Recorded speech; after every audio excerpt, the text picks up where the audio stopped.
វាលស្រូវវាលស្រូវនៅចាំទាំងអស់វាលស្រែធ្លាប់ព្រួដកស្ទួងរស់ដីសំណាប់លិចទឹកសន្ទួងលោះខ្ចី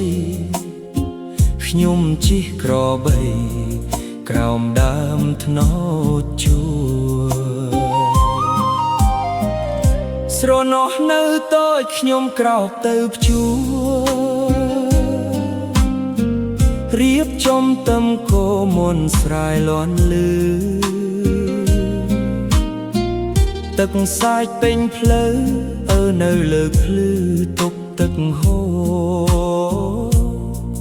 បាញ់ចូលទឹកស្រែទេសភាពស្រុកស្រែស្រូវពណ៌បៃតងខ្ញុំឆ្លៀងរកខ្យងដកបន្លែច្រាច់ប្រៅគៀតត្រកូនរៀបចំជាស្រេចស្លំជួលងាឆ្នាំង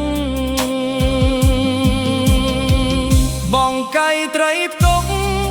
អាំងជ្រុកជុំគ្នាលើភ្លឺស្រែក្បែរដាងក្រសាំងងៅពន្លឺថ្ងៃនាមពពកបាំងងូតទឹកត្រពាំង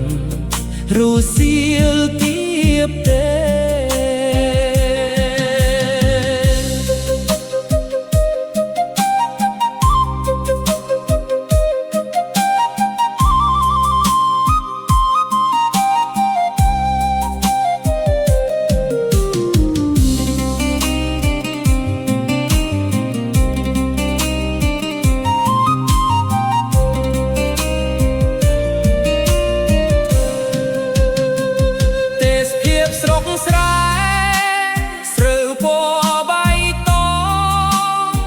ខ្ញុំឆ្លៀងរកខ្យងដកបន្លែច្រាច់ប្រើគៀតត្រកូនរៀបចំជាស្រេចស្លំជួលងាចនឹង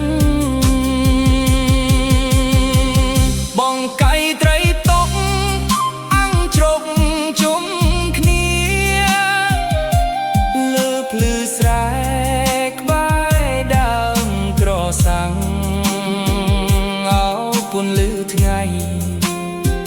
មានពពកបាំងងូតទឹកត្រពាំងរសៀល